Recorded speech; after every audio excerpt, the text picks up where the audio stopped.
Hello, welcome to Selnar's Minis.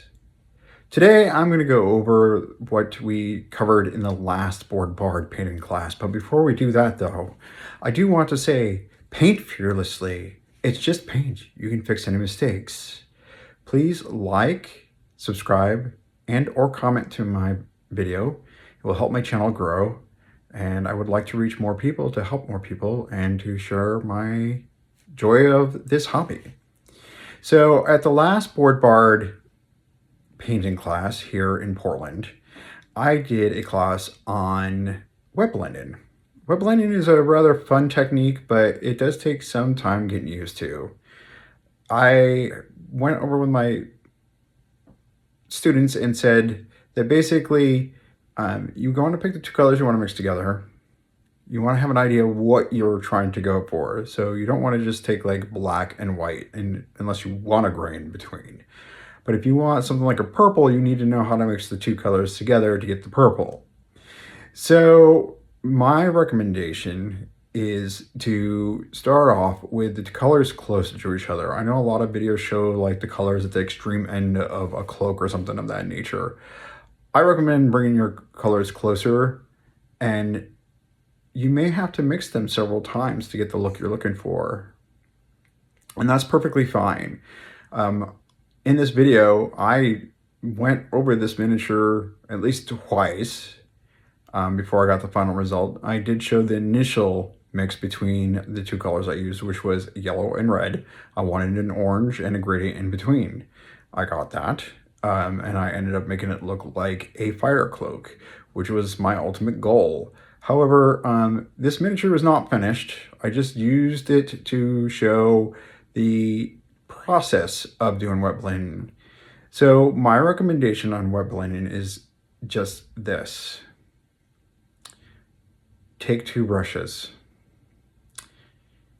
Have them available, one for one color and one for the other, and water as normal.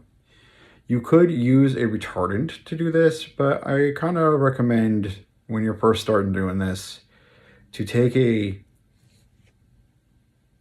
stance of take your two colors, mix them, let it dry. If you're not happy, do it again. Now, in this case, you don't want to start off with super thinned out paints. You don't want them super thick, but you don't want them super thinned out either. So for me, I used just straight Army Painters, War Paint Fanatic paints.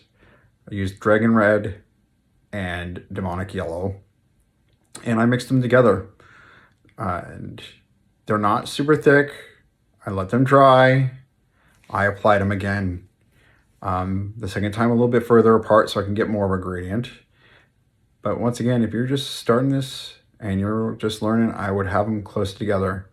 I would not say like super close, you like are immediately mixing them together. You do want to draw the paint into each other, but not having it at the extreme ends of whatever you're trying to do is probably a good idea. You don't have to do this just with cloaks. You can do this with fur. You can do this with monsters if you want a certain look for monsters. This is a technique that you will have to practice multiple times to get the look you're after. Each time it will get better. Once again, it's just paint. You can fix any mistakes. You can do it over if you want to. All right, guys, I'm going to go ahead and let the video run.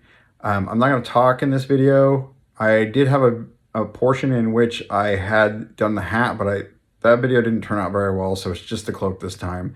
But in the turnaround, you'll see the hat. Again, this miniature isn't done. I'll do another like video for that. Like it'll be a short YouTube short showing what it looks like when I'm done. But I wanted to focus primarily on the cloak. All right, thank you very much. Once again, please like, subscribe, and or comment to help my channel. You guys are awesome. Thank you. Bye.